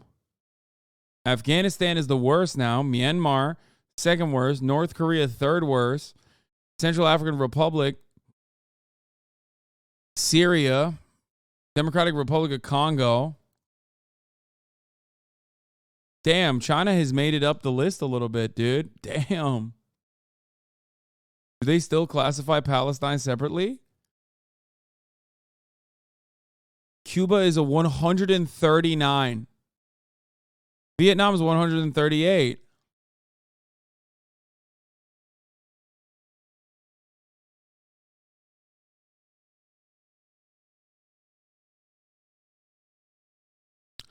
Glad that the United Arab Emirates has more freedoms than China does. Bro, this is like half of the bottom of this list is just like what America did. Putting Cuba on par with Haiti is insane. Also, 4 ranks in between Haiti and Cuba with respect to how it's run. Cuba literally just like codified. What didn't they just codify fucking LGBT rights? Like this past year? While in the United States of America, they're fucking trying to find new and imaginative ways of like killing trans people. What the fuck? What are we? What is happening here?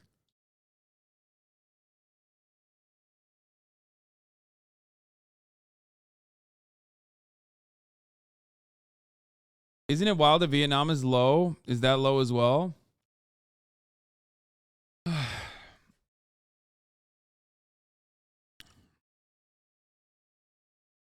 don't even... The problem here is I don't understand what they mean by... All right, here, let's look at full definition. Full democracy is a nation with civil liberties and fundamental political freedoms are not only respected but reinforced by a political culture conducive to the thriving of democratic principles.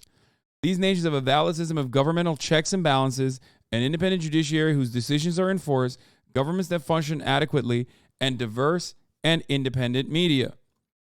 This is probably what knocks out half of like America's official enemies off of that index in its entirety.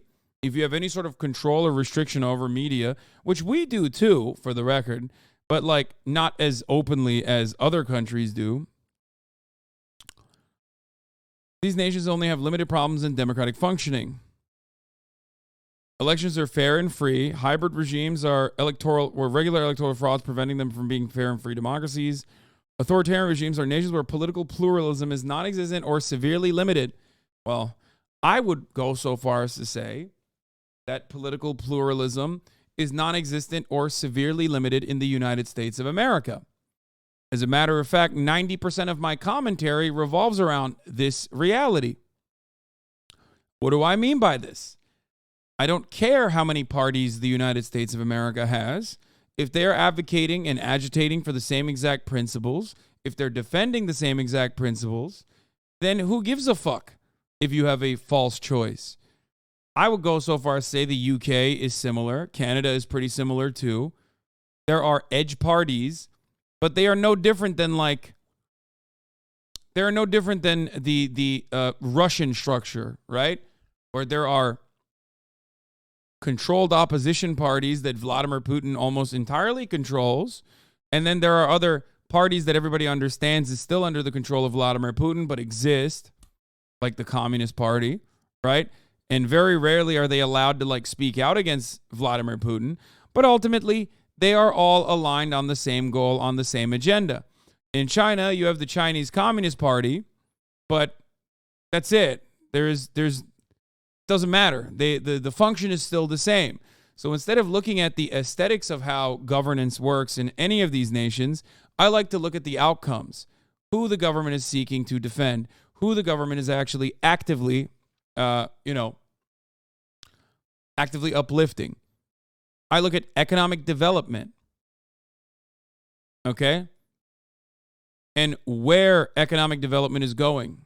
Is there a concept of prosperity? Who are they protecting? Why are they protecting? Who they're protecting? And what they're doing with the wealth that they are accumulating. In the United States of America, if you were to look at it from the material realities of wealth distribution, okay, if you look at the wealth distribution, for example, all the wealth that we generate in comparison to how insanely impoverished certain areas are, you realize that it's not actually meeting the medal. It doesn't matter if you think you can vote for the blue guys or the red guys. It's just still continuing in the way that it does. Now, people will be quick to say, do you also look at the genocide of Uyghurs, right? Were there re-education camps? Absolutely. But you are saying that from literally the number one jailer on the planet. The United States of America is oftentimes considered one of the freest nations on earth. Free for who is the question I have to ask you. Okay?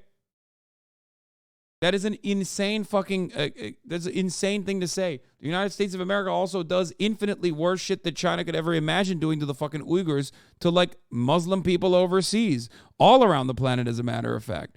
So how the fuck are we comparing that? Where does that factor in with respect to the democratic process there?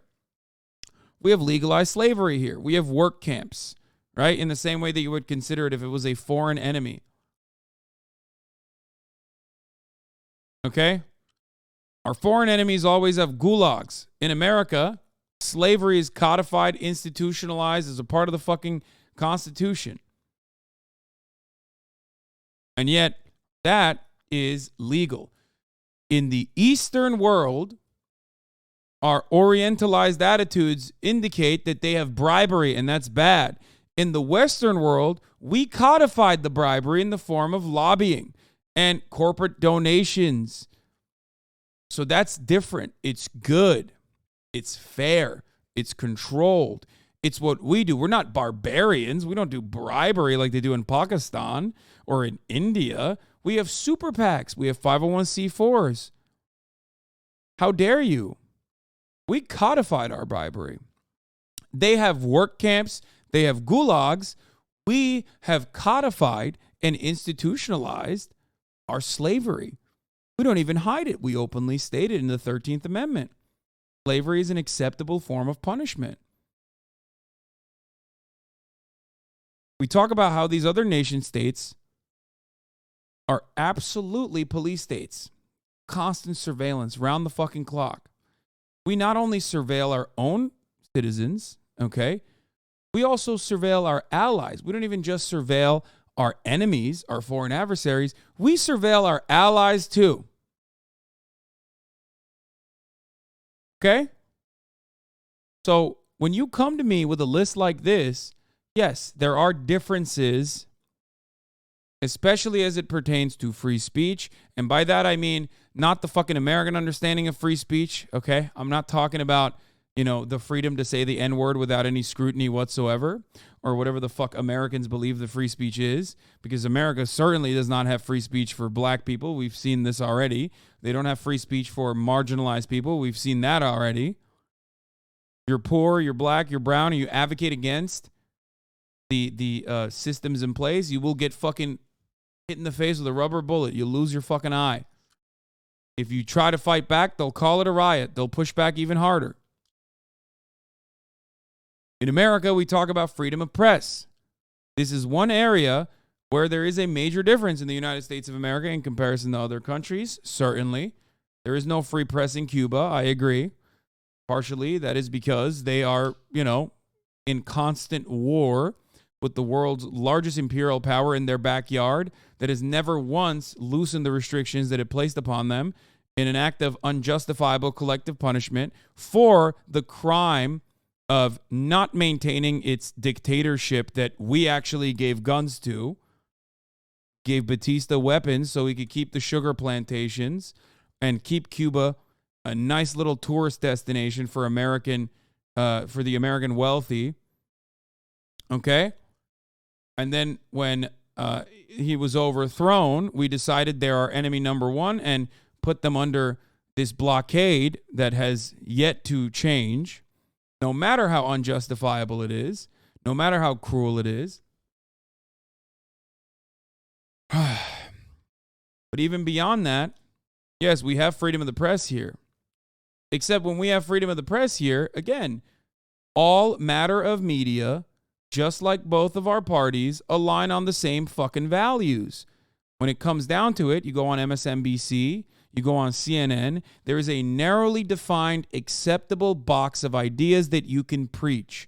You go outside of that, to the left, if you dare to go outside of that and you go to the fucking left a little bit, you advocate for social democratic marginal reforms that many countries already happen to have. All of a sudden, they will bully you. They'll bash you. They'll say you're a fucking fake socialist like Bernie Sanders. He's got 3 houses. He wants health care, but he's selling a fucking book.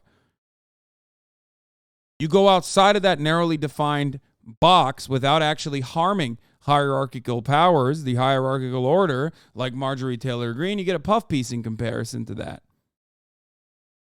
Okay? So even though there is the false notion of choice in the United States of America with your consumption of media or with the 35 different brands of cookies that you can purchase at the grocery store that's still being made by the 6, multinational corporations, okay? They give you this false choice, like you actually are doing something with your life, which I don't even disagree with. I think that's a great thing. For the record, I love that part of neoliberalism. Okay? If you are to look at the situation here and compare it to other countries as it pertains to the material realities of the working poor, the United States is nowhere near lapping any of these other countries. If you look at the cruelty that China is subjecting, the Uyghurs to, and then you compare that to what America has done in Iraq, what America has done in even Syria, what the roles that it has played there, in Afghanistan, all around the fucking nation. Just those are 3 that I'm immediately, Iran. I mean, that's nothing.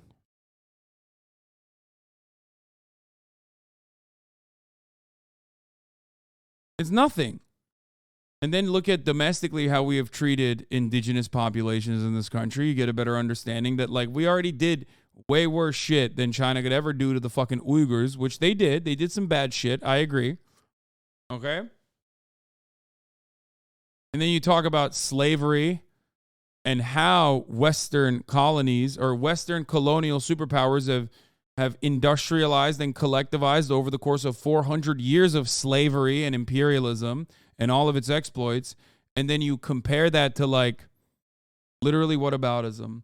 It's not whataboutism. We are making direct comparisons between all of these countries. Am I looking at authoritarian regimes right now? A list that features both the United States of America, other Western nations, and also all of America's enemies? You can't say it's whataboutism if we are making a direct comparison between these countries in the list that we're looking at. Stream in China, Pepela. Well, hopefully I will one day. I would love to do that. But make no mistake, I come from Turkey. I do not have the same amenities and the same freedoms in Turkey as I do in the United States of America. That's one of the benefits of living in the imperial core. When you are inside of the most powerful nation on the history of Earth, on the history of the fucking planet, the most powerful nation on the planet that is doing so much death and destruction overseas, they let you say some fucked up shit about the nation state itself, and they don't even think about it too much.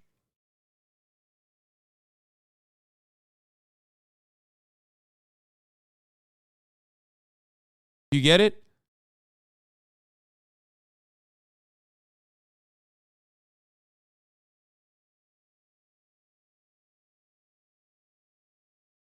The whole freedom index is literally an alternative version of the law. Didn't explicitly say the M word, so it isn't racist. It's bullshit defined by the West to make itself look better.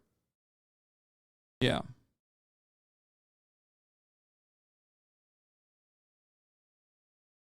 Because illusion of freedom is America's power? No, illusion of freedom is something that America can also get away with doing.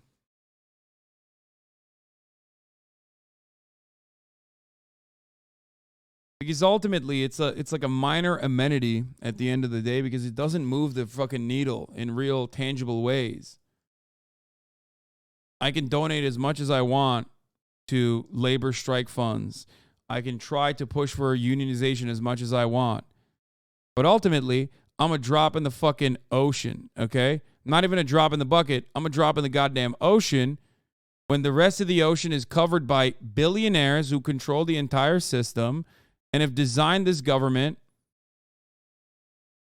in a way that suits their best interests. Profit seeking above all else. You get it? That's the reason why I can say whatever the fuck I can in the same way without the government really ever thinking about it. Because I don't move the needle. I will never be able to. It won't stop me from trying to, but that's the reality. That's why it's shocking to me. That's why it's shocking to me when someone who's like, I agree with you on everything, then comes at me with this like insane fucking list and says, well, this list that like Westerners have fucking created and cultivated to hide the shame of their existence and their unequal societies, or rather, their benefits, them being beneficiaries of American imperialism, is actually the best way to look at other nation states and their existence. It's like objectively against everything that I advocate for. Does that make sense?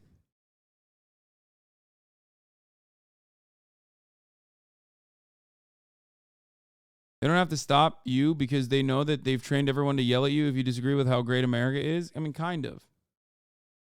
Do people who do move the needle in the U.S. get silenced by the government? I mean, they get belittled, or if they actually do move the needle in significant ways, look no further than people like Edward Snowden and Chelsea Manning.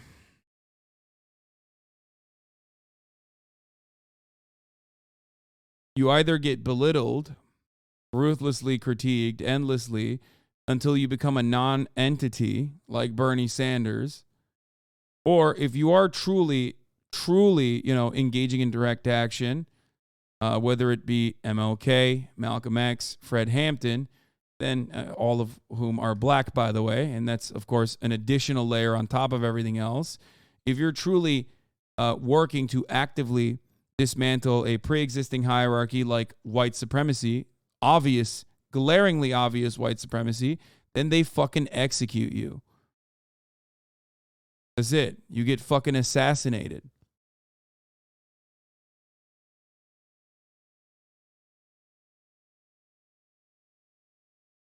Tell me more about how the United States of America is one of the freest nations on earth. Here's the thing. The United States of America is awesome because it reaps the benefits of being the capitalist overlord, the main imperialist power. Okay? I understand that. I recognize that. I speak on it regularly. You are conditioned into speaking in defense of American imperialism because you are a part of the labor aristocracy. You also, whether you directly recognize it or not, know that deep down inside, you reap the benefits of third world exploitation. What do I mean by that? Every single American knows about Indonesian child slavery. Every single American knows about the horrific workplace conditions of the global south or any other third world country that we are currently benefiting from. Okay? You all know it. Down to the fucking most racist motherfuckers, everyone recognizes that. Every single person. That's it. And most of us turn a blind eye to it. Others at least recognize it and say, hey, this is really fucked up. We should do something about it. But we're still ultimately powerless. But don't come in here and act like that's not real. Don't come in here and act like America plays no role in the existence of these nations. Because if America and the Western and the Western nations not play a role in that situation, in that unequal change or unequal trade that we engage in on a regular basis, we play no role in that with our capitalist corporations that are constantly profit seeking, okay, as the profit rates inevitably decline, as we look to new avenues of exploitation. If you think that we play no role in that, then you must believe the other thing. And you know what the other thing is. The other thing is that they are inferior and they did it to themselves. And there's no way for them to better themselves. They're simply in that condition because they haven't been able to figure it out. They haven't been able to fucking develop. But that's not how that works. You know? But fear not.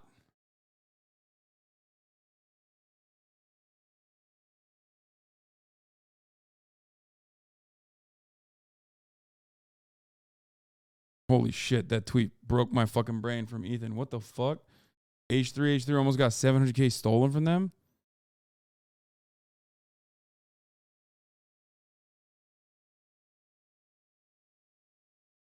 Bruh moment, illegal.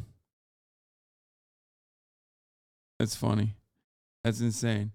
Anyway. But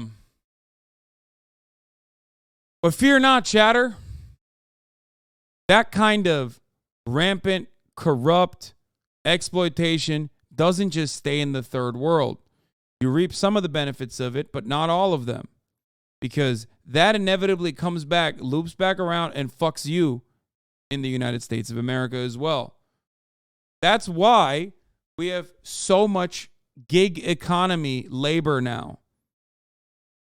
We have a lower union participation rate than a country like Chile that we fucking wrote the goddamn constitution for, that we destroyed. Okay? Chile's union participation rate is 15%. United States of America union participation is 11%. Okay? So that global exploitation inevitably comes back around and fucks you as well. You didn't even mention the IMF. It's too much. I don't want to get into everything. Okay?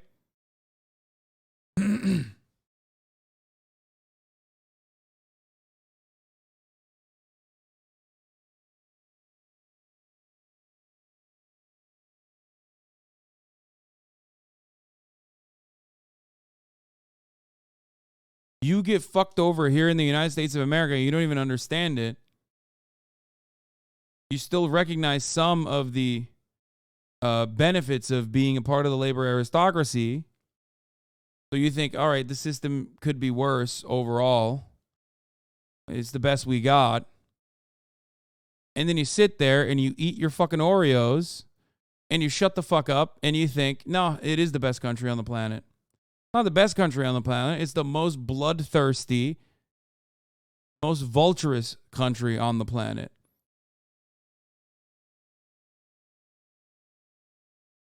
That's it. And I say this as someone who loves the Oreos, and I say this as someone who also benefits tremendously from being able to say whatever the fuck I want. Someone who's been able to not only never even consider like possibly going to jail for the things that I'm saying, and this is a freedom I would not have in other countries, certainly, whether it be Turkey or whether it be China. Fuck it, maybe even Cuba, right? Of course, I don't have to fear that at all. Not only that, but I also even make money, tremendous amounts of money off of that, especially at the top of the hour when I serve you a 3-minute ad break. But that doesn't change the realities that I speak on.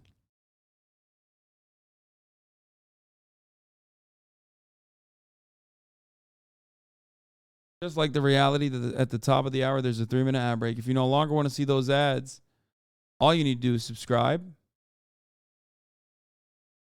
which you can do for $5 or for free with a Twitch Prime, or by getting gifted a sub. Here is the 3-minute ad break now. Ain't no way it's not you can buy loads of different cookies in China. Man, I'm not even talking about that anymore. Yeah, China does the fucking commodity consumption thing fairly well. Maybe a little too well. MB Chaos, thank you for the 5 gifted subs.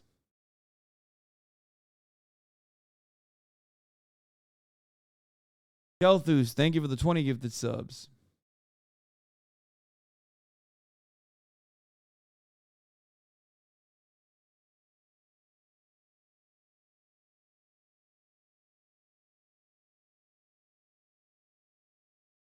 Weren't we watching a video? Isn't this a democracy index to unlock? I know. I can't believe we got there. US, it's unique to the world. Truly nobody is trying to manage such a big economy with anything less than nation status. Not Christian It F. has Thank you for unique the 5 problems, gifted. it feels disconnected from the nation, it lacks the power of the nation, and yet it feels like it needs to act like a nation.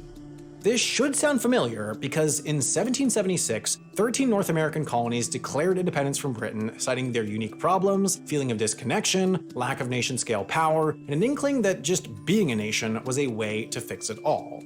What happened next was America. What happened after that was American exceptionalism. The belief that the US is fundamentally and dramatically unique. This is, in many ways, true. There just aren't places that mirror the US's scale, geography, and demographics, but this feeling undergirds perhaps the most fundamental feature of American politics. A belief that, as a unique place, the US needs unique solutions.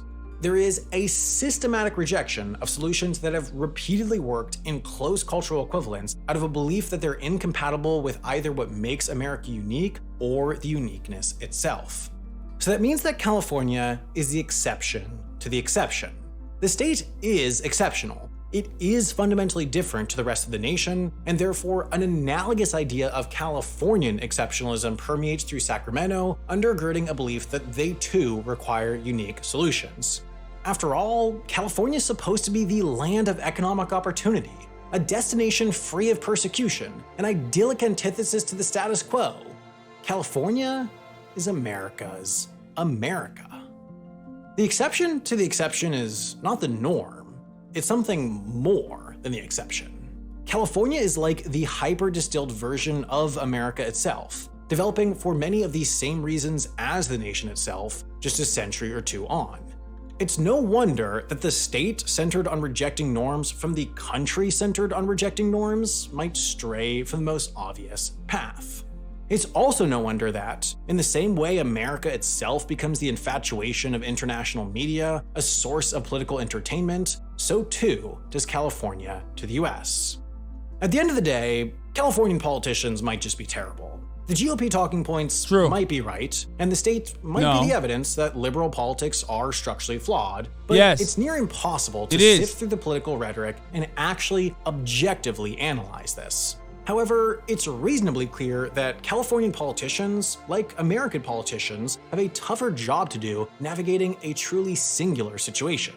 Decisions are made without precedent, and then in retrospect, with precedent established, failures seem obvious. So the question of how to solve California's problems is more so the question of how to solve America's problems. Should it keep trying to find something new to fight exceptionalism with exceptionalism, or can unexceptional solutions work for unexceptional problems even when they happen in exceptional places? Last year, in a video about carbon offsets, we covered California's unique cap-and-trade program, which was supposed to be an elegant way to curb industrial emissions, but in practice propped up ineffective carbon offsets and illogical forest management practices. I think Wendover and so many other people are very well-intentioned liberals that like recognize the issues, at least recognize some of the solutions, but then like ultimately let it fizzle out with like idealistic liberal jargon at the end of it. Like, that's it. I think that he's not, I don't know. We need Maoist land reform. That's all I ask Wendover.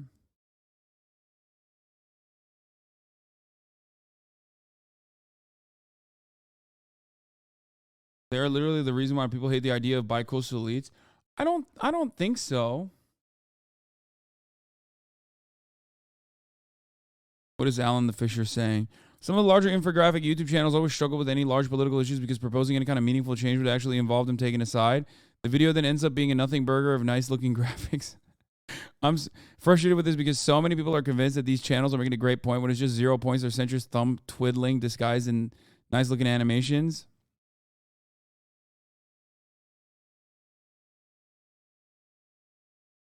Luckily, my graphics suck ass. First half of that video was decent talking about NIMBYs, but the second half was weird deflection talking about California being its own country rather than any meaningful policy changes. Yeah, like, yeah, pretty much. Yeah. Like, that's it. California is great in many respects, okay? When I look to what happened with the teachers union collaborative strike, in like the UTLA collaboration with like all the other staff members that work in schools, right? And then I see how that strike ended, right? That's very California. When I see that, and then I see even a relatively shitty mayor of Los Angeles saying, "Hey, we're gonna actually keep the we're gonna keep the zoo open on that day in an effort to have children go somewhere. We're gonna make it free." I say, you know what? That's like a very marginal way in which California is better than a place like fucking Florida. Okay? It sounds silly, but like, yes, in comparison, it's much worse in other places. You know what I mean? It's marginally better. There's a lot of like weird things that California does that we just kind of take for granted or we don't even think about. And it's a good thing overall. But there are glaringly obvious neoliberal problems that seem unshakable and impossible to fucking change. And it frustrates me endlessly to live in this goddamn beautiful state that is turned into a fucking hellhole because of profit-seeking vultures. Okay? And just like seemingly unshakable neoliberal solutions that aren't real solutions at all to those same problems. I think you guys